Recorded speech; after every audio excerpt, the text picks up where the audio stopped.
listen to what's going on, this preacher. So bidding against brokers I found to be a little difficult because they can do certain things that you can't do when you're starting off with your authority and you only have one truck, right? Because you only can do what you can do with one truck. So this contract that I have, right, the lady, the distributor, she has 4 different customers that I'm going to be delivering to. It can be any of the 4 customers, right? So the contract is with them, and they are a distribution. So I'm picking it up from the manufacturer, and I'm going to take it to one of their 4 customers that they have. So we are negotiating the rate. Let me say we are renegotiating the rate. My rate was at $2,000.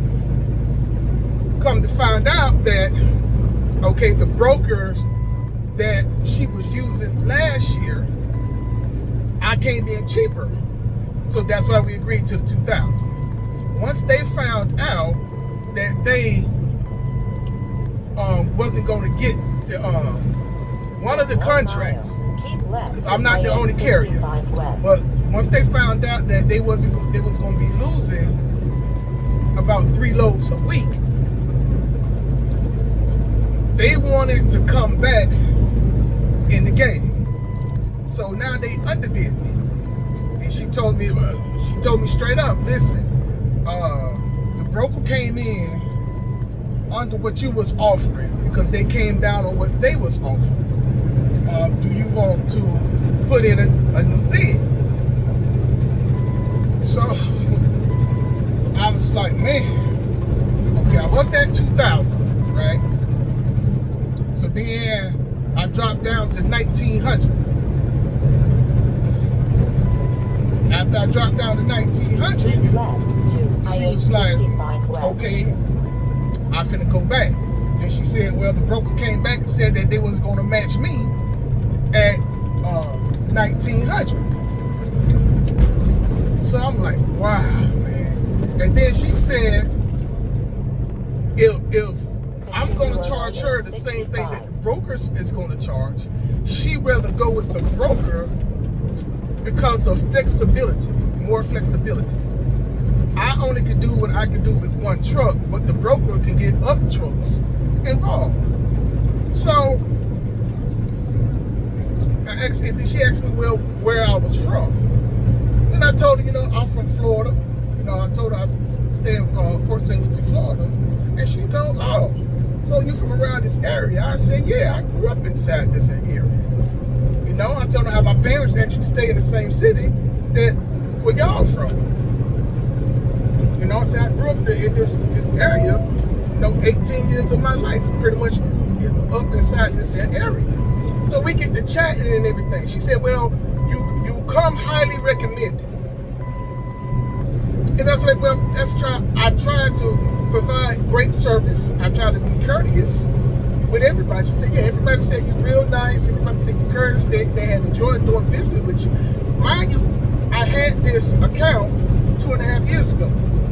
I had it for 2.5 years that I did this account, right? Then I reminded her, I wasn't sure she was there or not. I said, I actually did 2 loads from y'all main facility in Riviera Beach, right? She said, oh, you did? I'm like, yes. But, I have my own company now. I'm my own carrier.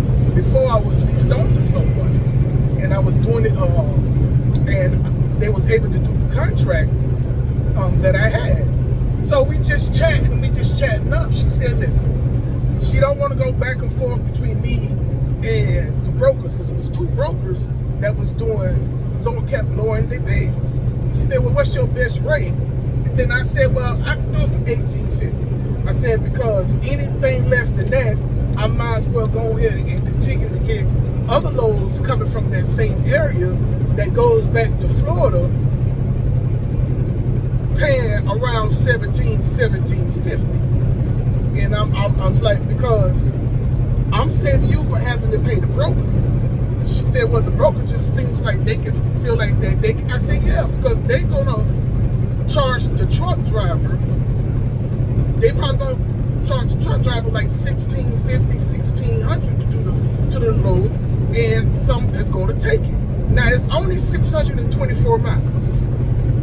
That's all it is. So even if you was doing it for $1,600, you still way over $2 a mile going up in there, right? And I told her, you know, I might as well, if I'm gonna go anything less than $1,850, I might as well just go ahead and continue to do what I was doing. It's not gonna be worth that for me to be going up there all the time and doing this.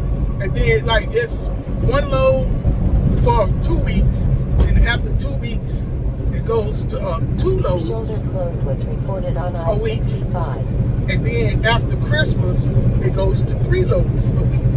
And she said right now that's the schedule that she has available. She gave me all the scheduled dates and things like that. She said now as they order more loads, we add to the schedule. So right now it can start off with 1 load a week, but then next week it could jump up to 2 loads, it could jump up to 3. It's just now they start placing their orders now. So she tried to do everybody on their schedules. So she said, you know, she loved talking with me. I seem like I'm a very nice person. I know my numbers because it's the same thing that the brokers are offering. I wasn't too far off. So she said that she was going to go ahead and just go with me. And I was like, well, thank you very much. She said, especially because you come very highly recommended. She even had called her competitor, and the competitor also gave her raving reviews about me. And her competitor said that if she don't want to use me, then he was going to use me. Right? But she got to me first. And I was like, same thing I told her. I said, well, you know, I can go with Lucas. And I know Lucas is going to take me. But the company owner that I talked with, he told me, you know, he wants me to go with you because you are, and when I said the company owner, I'm saying the manufacturer of the product. That owner told me he wanted me to work with her because she got a lot more customers and she has a lot more loads for longer periods of time. So I was like, well, okay. I said, but I go back to Lucas, you know, so I'm all right with it, but I can't go no lower than 1850. 1850 is still good for 624 miles. Now, some of y'all may think that they ain't good enough and y'all can get a lot more and you can get it, you know, that's y'all. That's y'all. My business expense is not that high because I know how to manage my business. My overhead is low because I know how to manage my business. If your overhead is high and that's why you need super high rates because you got a high overhead, well, you structured your business wrong. I don't know what to tell you. You just structured your business wrong. You know, I structured my big business to where that I got low overhead. But at 624 miles for 1850, that's still pretty good. If y'all want to do the rate per mile with it, go ahead and do the rate per mile with it. You know, so but that anyway, that's still pretty good because I'm trying to work out another deal with another shipper for loads to get me back up there, right? So when I deliver, I know I have a load to take going back up there. But trying to bid against brokers, I was like, man, it's hard because they can keep lowering your price as you try to get contracts too. You do not have to use brokers. You can contact these shippers, the manufacturer of products, and you can negotiate with the brokers because you have your own authority, you're your own motor carrier. Some may require you to have more trailers. For instance, the only way they're gonna give me 3 loads, I have to have another trailer. Then I can get 3 loads a week. But as long as I'm doing live loads, I only can do 2 live loads. I only can do 2 live loads a week. Okay? So I have to get my other trailer and work with 2 trailers in order for me to get 3 loads a week. So for right now, it would just be 2 loads. Now, she said it's going to start the first week of November. But preacher, I thought you said it was going to be in the second week. Yes. But I had to negotiate new rates, and I had brokers coming in underbidding me, taking those loads. And they already scheduled those loads with those brokers for the rest of the month of October. So that's why the logistic manager called me, because I was highly recommended.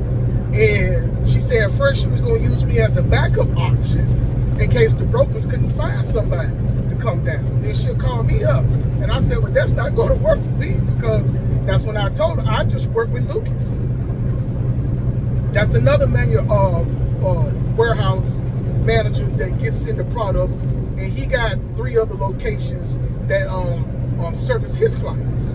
So I just would have worked with him. I wasn't going to be no backup option. I said, you're not going to be able just to call me and say, hey, can I pick this load up for you? And it's like, no, it won't work like that. I don't work like that. I'm only doing this on a contractual basis. You know, but when she was telling me about the brokers, I said, so they really was like, hey, we'll do it cheaper than what he's doing it? She like, yeah. I'm like, these brokers is just as nasty as truckers. You know how truckers will call, oh, I can do this load for this, and now they underbidding you. And then when then the broker will call you back, oh yeah, the load canceled, or they give some kind of reason why they can't let you take the load no more. That's because somebody else didn't book the load for a lot cheaper. They didn't give the load to somebody else a lot cheaper. So you have the same thing going on in the brokerage industry, where they underbidding other brokers in order to get the freight to move. So I'm bidding against brokers, and when you bidding against brokers, sometimes you may bid against a bigger brokerage, sometimes a smaller brokerage. And a smaller brokerage was like, hey, we'll do it for this. And we know there's some truck drivers out there that's going to take this here load for cheap. You know, I mean, because they can offer $1,300, and then some people gonna be like, oh, that's $2 a mile. As long as I get my loads at $2 a mile, I'm good. Call BS on that. My target is not no $2 a mile. My target is the most I can get. Aim high and aim for a particular target. I'm not gonna do this $2 a mile miss. No, $2 a mile is not enough for me. It's not. It's really not enough for me. Okay, because you have to consider the Florida rates, and because I've been doing this for the shipper for 2.5 years, I know that the brokers, when they be starting off real low with these here truckers, every single year they have problems now finding trucks to move the freight down there to Florida every single year. And now all of a sudden you see the load on the load board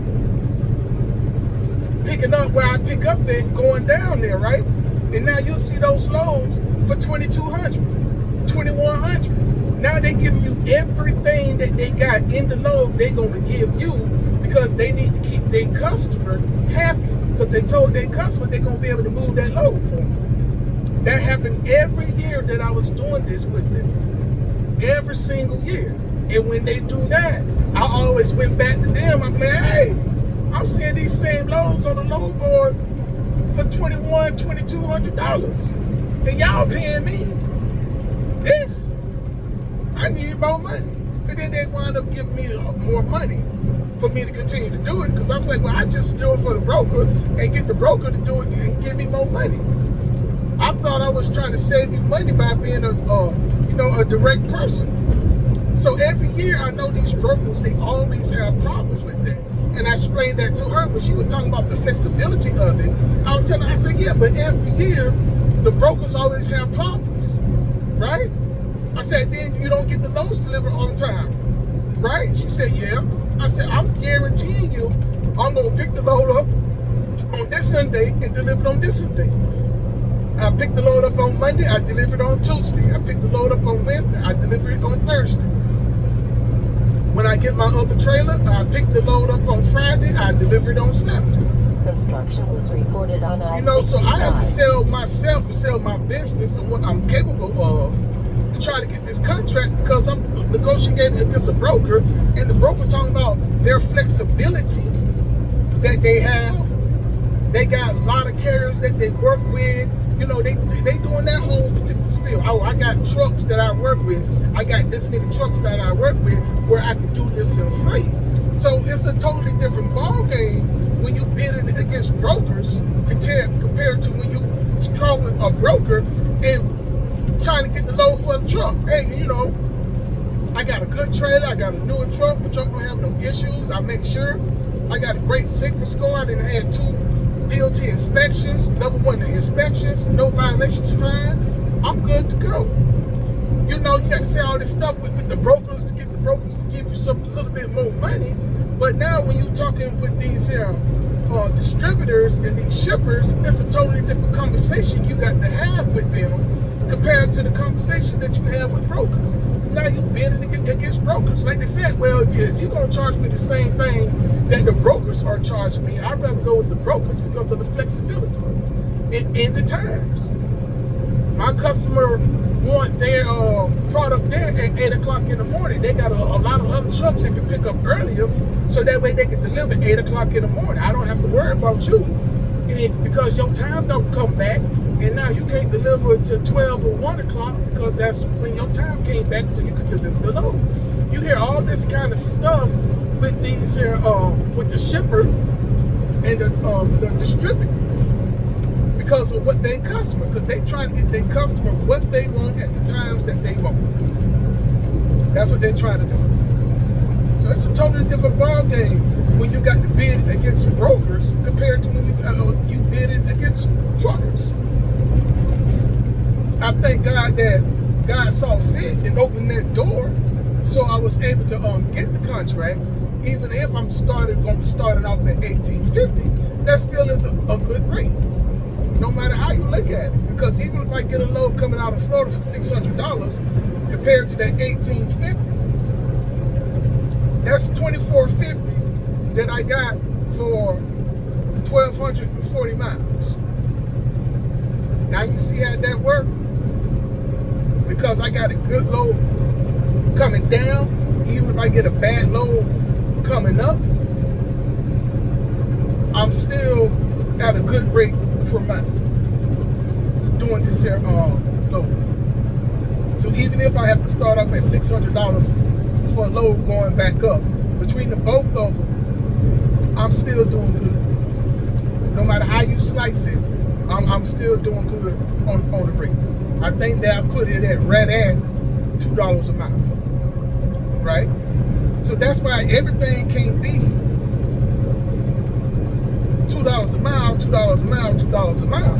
Because what if you got to take a lower paying load to get you back up to somewhere to the great paying load?